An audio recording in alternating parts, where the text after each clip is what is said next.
ఎన్నికల వేళ రేవంత్ రెడ్డికి చంద్రబాబు బిగ్ షాక్ ఇచ్చారు. 2 తెలుగు రాష్ట్రాల్లో ఎన్నికల రాజకీయం ఆసక్తికరంగా మారుతోంది. టీడీపీ కూటమికి ఈ ఎన్నికల్లో గెలుపు ప్రతిష్టాత్మకంగా మారింది. జగన్ కూటమి పైన మరోసారి గెలవాలని పట్టుదలతో ఉన్నారు. పోలింగ్కు కౌంట్డౌన్ కొనసాగుతోంది. ఏపీలో పొత్తుల ప్రభావం తెలంగాణలో జరుగుతున్న పార్లమెంట్ ఎన్నికలపైన చూపుతోంది.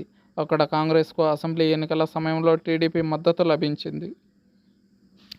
కానీ ప్రస్తుత పార్లమెంట్ ఎన్నికల్లో టీడీపీ కీలక నిర్ణయం తీసుకుంది. తెలంగాణలో కీలక సమరం. తెలంగాణలో జరుగుతున్న సార్వత్రిక ఎన్నికల్లో తెలంగాణ నుంచి ఎక్కువ ఎంపీ సీట్లను గెలవాలనే ప్లాన్తో బీజేపీ ముందుకు పోతుంది. ఇక లోక్సభ ఎన్నికల్లో బీజేపీ నేతృత్వంలోని ఎన్డీఏ 400 సీట్లు గెలవాలనే లక్ష్యంతో ఎన్నికల బరిలో దిగింది. అటు బీజేపీ సొంతంగా 370 ఎంపీ సీట్లు గెలవాలనే టార్గెట్ పెట్టుకుంది. ఈ నేపథ్యంలో దేశవ్యాప్తంగా పలు ప్రాంతీయ పార్టీలతో పొత్తు కూడా పెట్టుకుంది.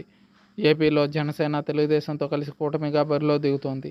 ఇక తెలంగాణలో ఒంటరిగా పోటీకి దిగింది. తాజాగా ఈ లోక్సభ ఎన్నికల్లో తెలంగాణ తెలుగుదేశం పార్టీ బీజేపీకి బేషరతుగా మద్దతు ఇస్తున్నట్టు ప్రకటించింది. బీజేపీకి టీడీపీ మద్దతు. ఇప్పటికే బీజేపీ నేత మాజీ ఎమ్మెల్యే చింతల రామచంద్రారెడ్డి తెలంగాణ టీడీపీ నేతలతో చర్చలు జరిపారు. చర్చల అనంతరం తెలుగుదేశం పార్టీ తెలంగాణలో బీజేపీకి మద్దతు ఇవ్వాలని నిర్ణయించిందని ఆ పార్టీ పోలిట్ బ్యూరో సభ్యుడు అరవింద్ కుమార్ గౌడ్ తెలిపారు. టీడీపీ అధినేత చంద్రబాబు ఆదేశాల మేరకు తెలంగాణలో బీజేపీకి మద్దతు ఇస్తున్నట్టు తెలిపారు. ఈ ఎన్నికల్లో ఎలాంటి భేషజాలకు పోకుండా ప్రతి తెలుగుదేశం కార్యకర్త బీజేపీకి ఓటు వేసే విధంగా కృషి చేయాలని బీజేపీ సీనియర్ నేత చింతల కోరారు.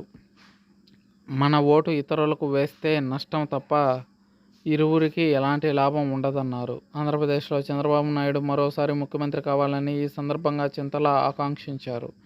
ఏపీలో రేవంత్ ప్రచారం. ఈ నెల 10న ప్రధానమంత్రి నరేంద్ర మోదీ హైదరాబాద్ రానున్నారని తెలిపారు. ఈ సందర్భంగా తెలుగుదేశం శ్రేణులు మోదీ పాల్గొనే బహిరంగ సభలో పాల్గొనాలని చింతల ఆహ్వానించారు. కాగా ఈ ఎన్నికల్లో భారతీయ జనతా పార్టీ తెలంగాణలోని 17 లోక్సభ సీట్లకు పోటీ చేస్తుంది. అటు ఏపీలో కూటమిలో భాగంగా 6 సీట్లలో బరిలో ఉంది.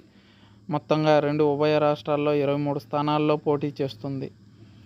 అసెంబ్లీ ఎన్నికల తరహాలోనే పార్లమెంటు ఎన్నికల్లోనూ టీడీపీ మద్దతు ఇవ్వాలని మంత్రి పొంగులేటి వంటి నేతలు నేరుగా టీడీపీ కార్యాలయానికి